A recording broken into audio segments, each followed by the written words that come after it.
Hello, beautiful people. Today, we're going to talk about BENNETT DPS, his build, his mechanics, his viability, and some Abyss tips.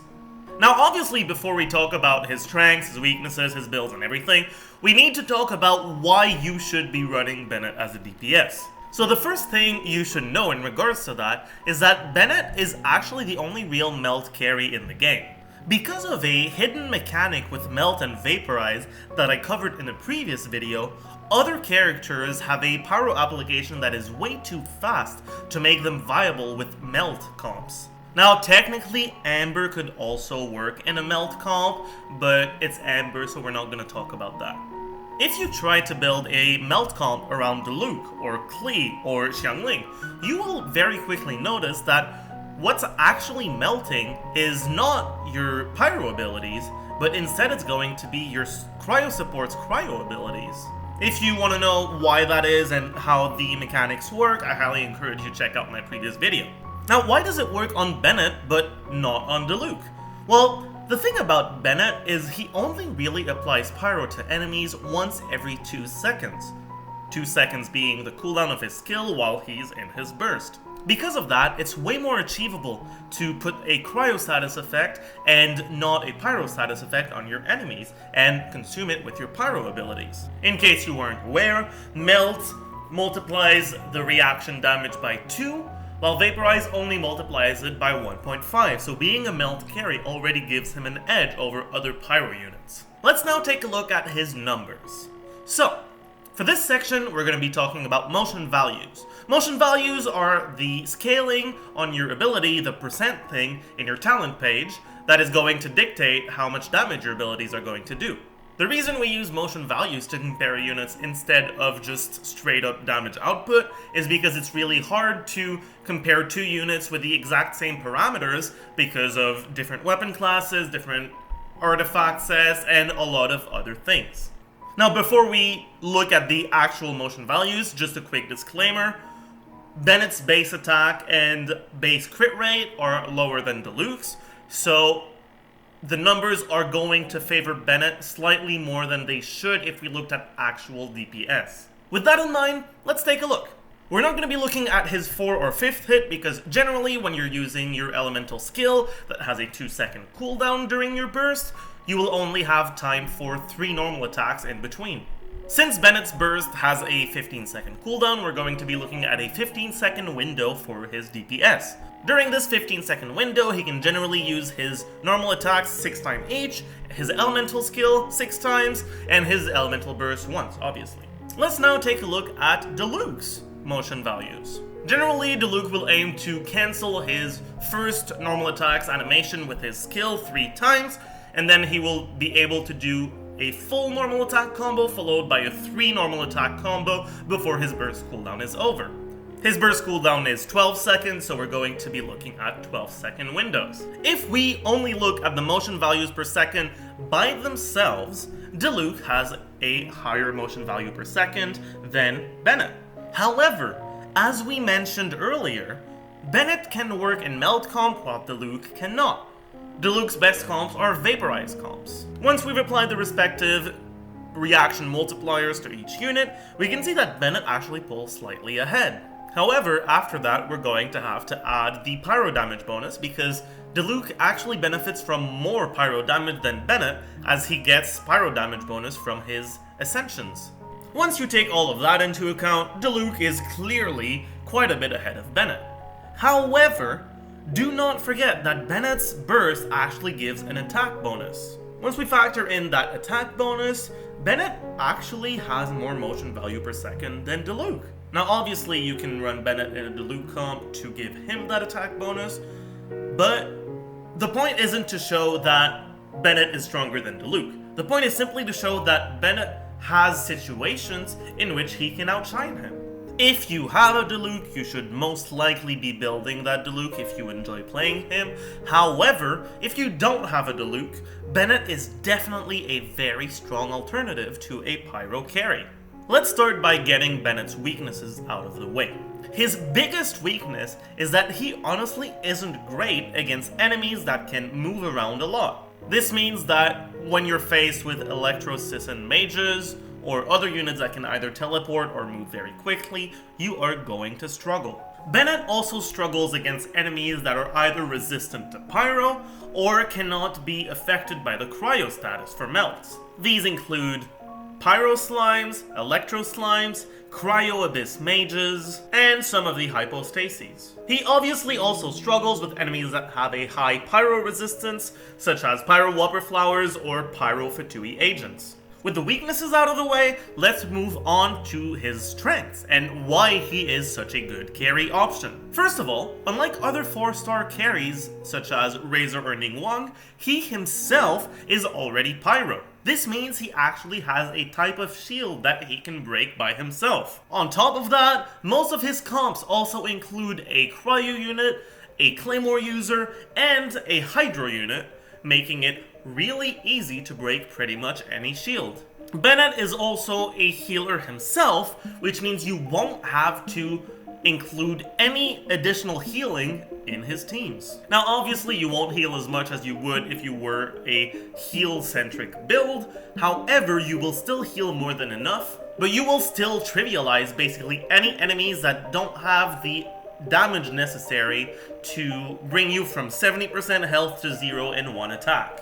Before we get into any of the specific builds, let's just go through his talents and constellations so that everyone's on the same page. Bennett's normal attack is nothing special, it has pretty low scalings, you should generally not be using the charge attack, and you should basically just be using your normal attacks to fill the time between your E cooldowns. Bennett's elemental skill, or E, has actually 2 different abilities. If you tap it, you will simply hit enemies with your sword, dealing pyro damage. If you hold it to the first charge level, you will do some sort of uppercut-ish kind of move with your sword, dealing pyro damage. And if you hold it to the maximum charge, you will do the same thing, but then you will fall to the ground and deal pyro damage in an area. You should generally only be using the press ability of his elemental skill, since you will only be able to melt the first hit. A notable exception to that is when you are against cryo slimes or any enemies that are cryo infused by nature, you can simply just do your hold and melt every hit. Bennett's burst is completely insane. It does AoE pyro damage around him and generates a field. If you are standing in that field while you are under 70% of your HP, you will be healed until you reach 70% or more. If you are over 70% HP, you will benefit from an attack bonus that scales with Bennett's base attack, which is his character's attack and the weapon's attack. It is not affected by artifacts or by substats. Bennett's Ascension 1 passive is very simple, it simply decreases his elemental skills cooldown by 20%. Bennett's Ascension 4 passive, on the other hand, is what makes him viable as a DPS. When you are inside of the field, your elemental skills cooldown is reduced from 4 seconds, because you lost 20% of the cooldown from the Ascension 1, to 2 seconds. Now for Constellations. Bennett's Constellation 1 is by far his most relevant constellation.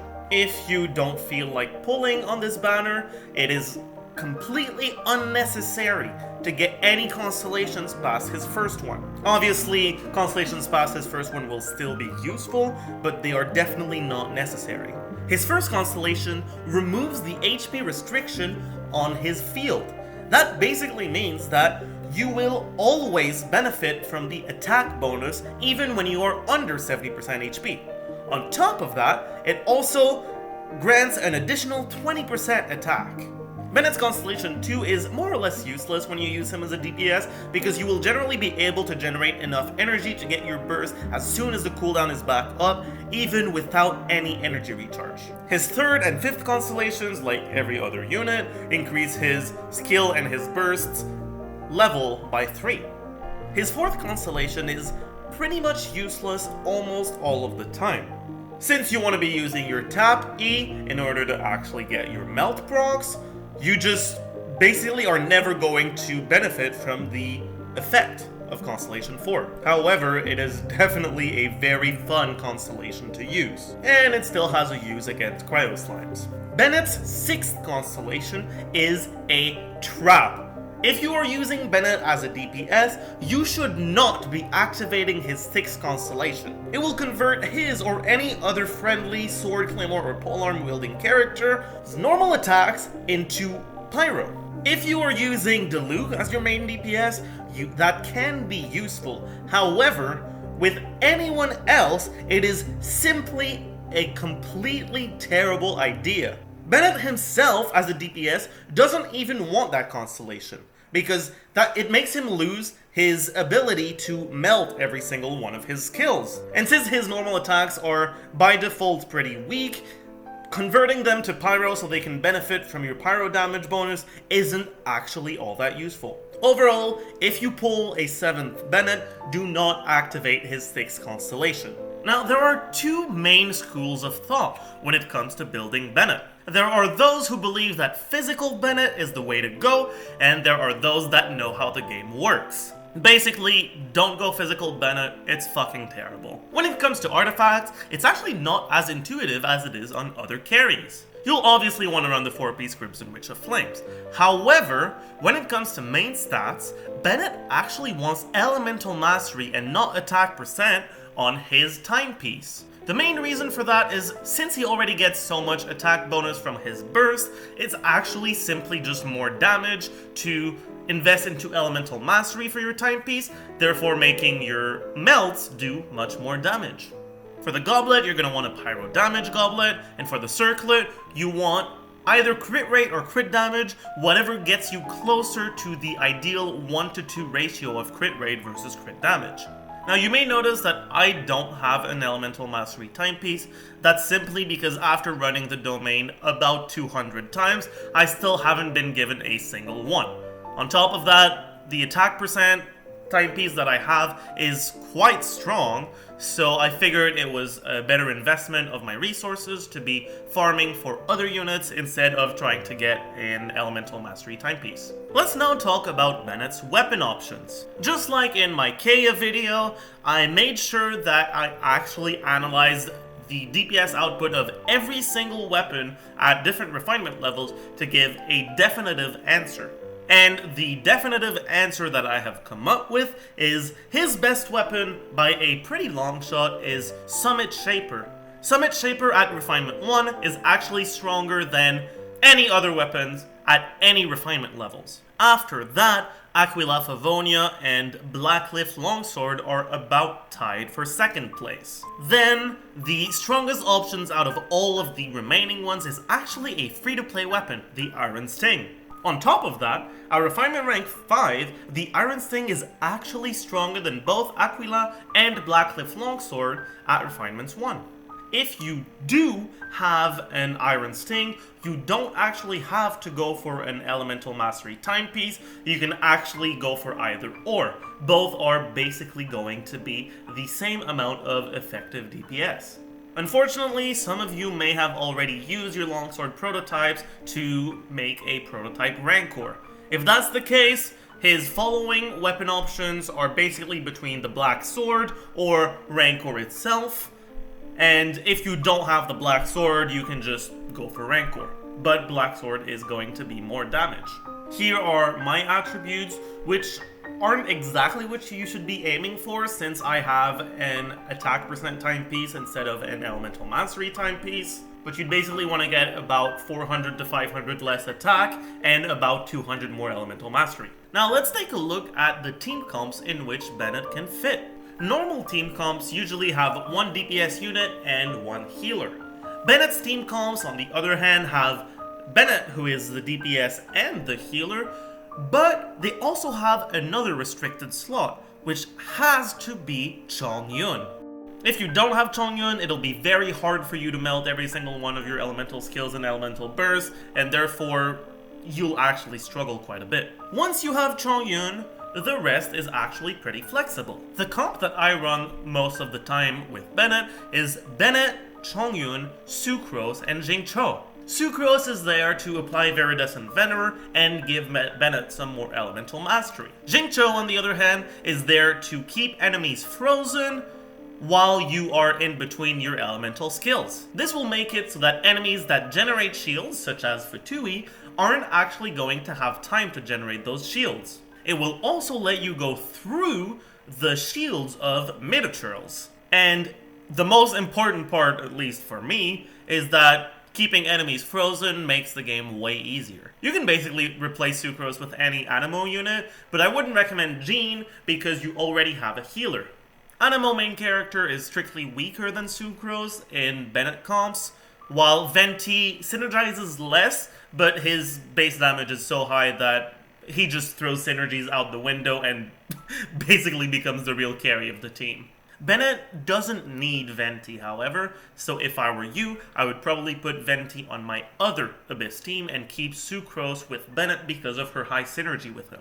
I use Xingqiu as my 4th unit, but in reality there are going to be a lot of options. I would not recommend an Electro support because you don't want to consume the Cryo status effect for Superconduct. You want to keep the Cryo status on the enemies so that you can melt. You can either go for a burst support such as Mona or Child, or you can go for another unit to empower your BENNETT, be it Albedo with his 120 Elemental Mastery boost, or Zhongli once his 1.3 buffs go through. BENNETT is definitely a viable and a very strong Abyss contender for DPS, and one of the main reasons for that is he actually uses units that a lot of other comps don't actually benefit from. Physical comps, other Pyro units, and just generally Hydro comps just don't really care about Chongyun. And he also has high synergy with Sucrose, which is the lesser of the two Animo options that are very strong in the late game, being Sucrose and Venti. Now let's take a look at some combos we can do with BENNETT comps. If you're against one strong enemy, I would advise to apply Pyro to that enemy with your elemental skill on BENNETT, then swirl that Pyro with Sucrose, then use Chongyun's Burst to first of all melt the Pyro status effect that will remain, and then reapply the Cryo status effect, and then finally switch to BENNETT and use your Burst. Once you've invested into your Chongyun, you can actually do a neat combo that's going to melt Chongyun's Burst on all 3 of the hits. If the enemy is not affected by any statuses, just use BENNETT's Burst followed by Chongyun's Burst. If the enemy is affected by another elemental status, use BENNETT's Burst, then use BENNETT's E to reapply the Pyro status, and then just use Chongyun's Burst. Now, one thing you might notice if you've played the BENNETT comp for a while is you can actually mess up your Pyro applications, because if you apply Pyro to a target and you don't remove it, then it'll be very, very hard to apply Cryo to them so that you can melt with your Pyro abilities. If that happens, all you have to do is use a Hydro unit to vaporize the Pyro status effect off of the enemies, and then reapply Cryo with your basic attack infused by Cryo or just any of Chongyun's abilities, and then you can go back to doing your combos. If you're just doing DPS on enemies, the usual combo is going to be Chongyun Elemental Skill, followed by BENNETT's Burst, then you attack to make sure to apply the Cryo status, then you use BENNETT's Skill, and then you simply do 3 normal attacks and 2 Elemental Skill until your Burst is back up, and then you simply do it again. If you have Xingqiu, you can simply use Xingqiu's Burst before that. Now that we've gone over a few of the combos that you can use, we're actually going to talk about some mechanics that you can use to make your Abyss life easier. Floor 9 is actually pretty straightforward. You just have to make sure that for the Cryo Abyss mages, you don't try to apply Cryo to them, as it will not work. You can use units like Xingqiu to vaporize your hits instead of melting them. Floor 10 is pretty similar to Floor 9. The main difference is that there is going to be a Pyro agent. Since Pyro agents actually have a relatively high Pyro resistance, it is even more important to shred that resistance with your Animo unit. Floor 11 is where things get challenging. Floor 11 Chamber 2 already has a reputation as being one of, if not the hardest floor in the new Abyss. But let's still start with Chamber 1. So Chamber 1, first half is pretty simple. There's a Hydro Mage. Chongyun is one of the best units at breaking Hydro shields for Abyss mages. Then Chamber 1 second half, if you want to use your BENNETT comp there, can also work quite well, because you can freeze enemies with Chongyun plus Xingqiu or whatever Hydro unit you'd be using, and then melt them without having to break their shields. It should be noted that if you are using your Bennett comp on the first half, I highly encourage using Sucrose or Venti if you have him. But if you're using it on the second half, I would encourage using either Animo MC or Gene. The reason for that is that in Floor 11 Chamber 2, in the first half, you want to be grouping enemies as much as possible, while in the second half, you just want to be pushing enemies away from the monolith. Let's talk about how to beat Floor 11 Chamber 2 first half. This part actually applies to anyone, so it can be useful even if you're not using Bennett. You want to start by using either Sucrose or Venti's Burst to group the enemies together. Once you've done that, you want to kill the red Hilichurl Archer, but leave alive the purple one. The reason for that is that the first purple archer is actually going to be aggroed on you and not the monolith, while the first red archer is going to be aggroed on the monolith. Once you've killed the first red archer, a second red archer will spawn, that one also being aggroed on you. From then on, you want to target the melee units until you've gotten rid of all of them, and then you can move on to the archers. Start by killing the Hilichurls with the shields, as those are aggroed on the monolith and not on you. Once all of them are dead, a Minotaur with an axe is going to spawn. That Minotaur is also going to be aggroed on the monolith, so you want to be killing it as fast as possible. Killing the axe-wielding Minotaur is not going to spawn any other unit. Once you've done that, the hard part is over. You can then move on to the club-wielding Hilichurls, which are going to be chasing you around basically all the time. Once you've killed those Hilichurls, a shield-wielding Minotaur is going to spawn, but his aggro is going to be on you, so he shouldn't be too much of a threat. After that, all you have to do is kill the archers one at a time by making sure that once you've killed one of the archers, you immediately go to the next one that spawns, as the next one that spawns might be aggroed on the monolith, while you know that the one that you left alive is still aggroed on you. It would also be possible to use either Ningguang or Zhongli to block the shots of the archer that is targeting the monolith, but I have found using Sucrose to be much easier. Now let's move on to the second half of Chamber 2. For this half, there are going to be two waves.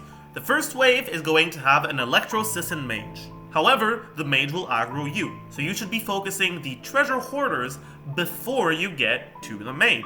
You're pretty likely to lose a few percent on your monolith in the meantime, because the spawns of the Electro Mage are actually going to be targeted on the monolith. Once you've killed the Treasure Hoarders, you can kill the Electro Sisson Mage. Once the Electro Mage is dead, the second wave is going to spawn. The second wave has 3 Treasure Hoarders as well as a Fatui Pyro agent. Just like in the previous wave, the Treasure Hoarders will be aggroed on the monolith, while the Fatui unit is going to be aggroed on you. This part is relatively tricky. I can't seem to consistently do it the exact same way, but the general idea is that you want to wait until all of the Treasure Hoarders are very close to the monolith, then use Animo MC's skill Hold to push them away. Since you will be affected by Engulfing Storm, the Electro Aura, it's going to apply Electro to the enemies. You can then use Bennett's Burst to overload them and push them even further away from the monolith. After that, you can use your Chongyun and Hydro Unit combo to freeze any of the Treasure Hoarders that get closer to the monolith and just pick them off until there are only the Fatui agent left.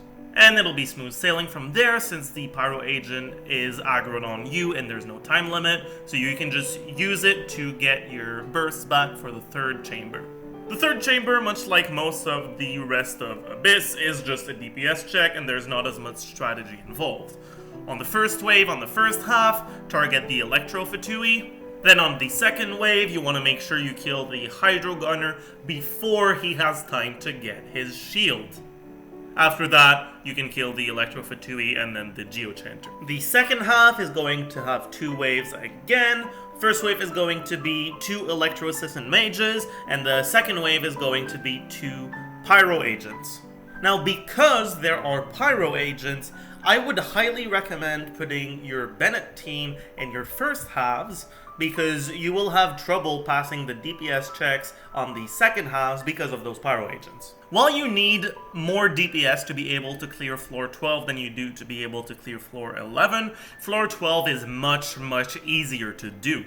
If you use your Bennett comp on the first half, you're going to have to deal with miniatures, with treasure hoarders, and with Sisson mages. Overall, I would generally recommend using Bennett in that first half. You can also use him on the second half because you'll actually have a pretty easy time beating the Eye of the Storm if you have Jingcho in your comp, because he'll be frozen most of the time and you'll be able to melt a lot of times while they're down. However, the Fatui Pyro agent that are there on the second half of Chamber 2 and Chamber 3 are going to make it much harder. That about does it for the important tips in terms of the new Abyss. If you want to see exactly how I did every single one of the floors, I'll leave a link down in the description to an unlisted video that'll have my clear just without any sound. You might be able to see that I only get 8 stars on floor 11. That's because I wasn't recording when I got the 9 stars and I was too lazy to do it again. And on floor 12, I also only get 8 stars, but that's simply because I currently don't have 2 teams that are able to pass the DPS checks. Well, that about does it for my Bennett guide. I know this was a pretty long video, so I really appreciate those of you who took the time to watch it all the way through.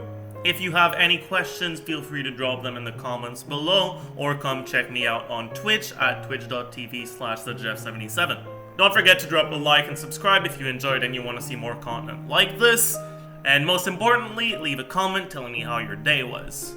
Farewell, beautiful people.